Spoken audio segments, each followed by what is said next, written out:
All right, we back in the building, man. It's the Quote Goats podcast. I'm your boy Tommy Guns, and TikTok could be a thing of the past. This Sunday, January 19th, coming up, TikTok and a lot of people's livelihoods could be a thing of the past, according to and because of the American government and their claims of, data security against the Chinese communist regime.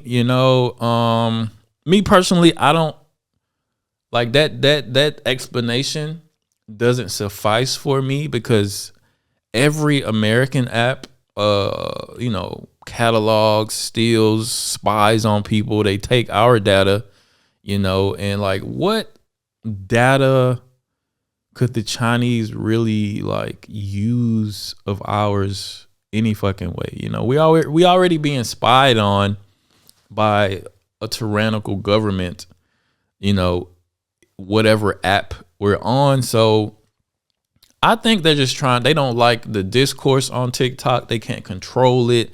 That's why they're fine with it as long as it's American owned. And I think it's really, it's like the ban won't go into effect with the stipulation that they sell it to an American company, which I think is criminal. I think the American government is teetering a little bit on the tyrannical side when they're forcing the sale of companies. Like, it shouldn't be legal for the American government to say, hey, this company that whoever owns, and I think it was made in Singapore or something like that. Like, the owner is not even Chinese, but that's neither here nor there. But I think it's criminal that the American government has put into legislation that this company, this entity, has to sell itself to be able to operate. What if they don't want to sell? But anyway, let's get into the clip. Let's do it. All right, we've got this information for you. The Supreme Court just ruled. This is on the significance of a potential ban of TikTok. We have all the information coming in. I understand the decision has just dropped. Our teams are reading through it. We've got CBS News Money Watch correspondent Kelly O'Grady here with us. You're just seeing this for the first moment as well. This is early information. What do we know? Yes. So just reading through this now, we do know that the Supreme Court has ruled to uphold the ban, uphold the law, right? So there was a big challenge. I don't know if I said this at the beginning, but this is the Quote Goes podcast, and I would greatly appreciate it if you would subscribe to the channel, hit the bell icon, like the video, and jump in the comment section and join me in the discussion. Let's keep going. That whether this was unconstitutional, whether it violated free speech. Right now, the Supreme Court has decided that this law can stand. And of course, now it's going to be a question of what goes on once the president-elect takes office, because the Biden administration reportedly may not enforce the ban. But we do know that the Supreme Court has ruled that the ban is okay to be upheld. But if it's a bill that passed and the Supreme Court, the highest court in the land, just voted to uphold, how much power does the Biden administration have to not enforce it? Like, is it the administration that enforces things like that, And if Trump gets in, does he have the power to like lay down some executive order to not let it be banned? I guess we'll find out. So the Supreme Court not jumping in here to save the day for TikTok. The small business owners and content creators won't be happy to hear this, because the platform they've used to grow a following, to earn money potentially, will now be banned. Sunday, as you mentioned, President Biden said he won't intervene to get in the way of this. But President-elect Trump has seen the benefit of TikTok. He's credited the platform with helping him get into the White House. So what does this mean in the Before Trump even started running for president, I posted a few videos of him, but one video in particular of him talking about, he was doing a speech that it was very hard to find online. That's one thing about TikTok.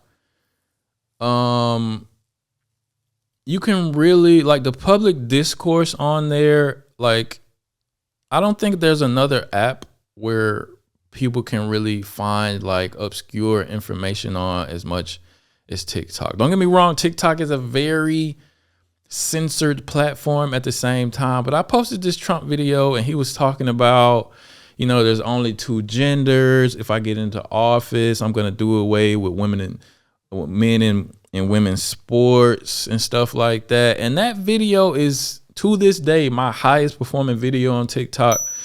It has 13 or 14 million views or something like that. So Trump is very popular on the app.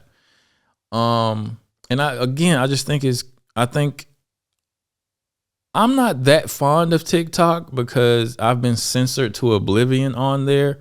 But it would be a shame that if because a lot of people make a lot of money on TikTok. You can also monetize pretty well if you're doing the right kind of content. And a lot of small businesses have, you know, earned a honest living on the app. And a lot of people have been able to make a living as content creators from the app too, because Instagram doesn't pay, you know. In the very short term for all of these people on the platform who don't know what will happen come Sunday and Monday? Okay, so a couple of things. In the most immediate short term, the law says that come Sunday, Apple, Google, these app stores, they cannot have the app in their app stores for those in the US. So if you don't have TikTok on your phone, you're not going to be able to download it come Sunday.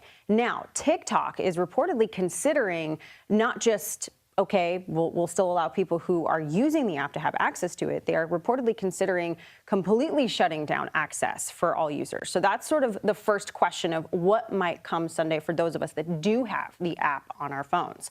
Then you take this out a little bit further. Yeah. There's the question of, would President-elect Trump sign an executive order that would roll back this law? There's a lot of legal questions. Well, to my knowledge, because that was what she just said was what they were saying at first. Like, okay, it's going to be banned from every app store. You're not going to be able to download it. You're not going to be able to update it. You're not going to be able to get the new updates. So even if you still had it on your phone, you can still kind of use it, but over time it would get more and more buggy, you know, from not being able to be updated and stuff. But from my understanding, TikTok came out and said, y'all don't got to worry about it. We're just going to completely take it away from the American market. And when you try to go to it, a website or something is going to come up and say, you know, too bad, too sad, American. Your government don't want us, so you can't access TikTok at all. Only the rest. I live in Germany, so this is not gonna affect me. I hope. I think I signed up in Germany. But yeah, it's real interesting, man. And another thing, a lot of people are protesting this by joining other Chinese sites because they don't want to get back on Meta. I think the most popular social media app right now, it's like #1 in the app store, is a Chinese app called Red Note. I'll make another video about that. Comment in the comment section if you would like me to cover that too. I haven't made an account on there yet, but I'm thinking about it. But I heard it's even more censored than TikTok. And that's why I'm kind of like in I don't care mode when it comes to TikTok, because TikTok started my career as a podcaster. Like, it really gave me the motivation to keep going as a content creator and help me find my voice as a commentator online, because that was the place where I first found like an audience and millions of views. It made it very convenient. As long as you had the content and you were consistent, boom, like TikTok, you could reach very large numbers of people in a relatively short amount of time. But it's certain groups that you can't have anything but the rosiest opinions of. You can't get too controversial on there, and you will get banned, demonetized, and censored very easily. So since then I have transitioned away from TikTok and the way that it's set up, I know I'm kind of all over the place with this topic, but the way that TikTok is set up, it's hard to garner a dedicated audience because of how the For You page is set up. You don't necessarily see the people you follow. It's always introducing you to new people based on what the algorithm thinks you're interested in. Like, to see people who you actually follow, you have to go on the it's like another page. I can't remember. But so I'm not really invested in whether it gets banned or not. I really don't care, but I don't think it should be legal for America to force the company to sell itself to an American entity. I think that's like overreach, and I think a lot of people are going to be very pissed off about it. I think it's going to ruin a lot of people's livelihoods, a lot of people's business model, and I think it's going to be it might be an uprising and protest about it and everything if it really goes into effect. But let me know what y'all think about it. Jump in the comment section, like this video if you found any value in it, man. Yeah, this is Quote Goes Podcast. I go by the name of Tommy Guns, and I'll see you guys on the next one. Peace.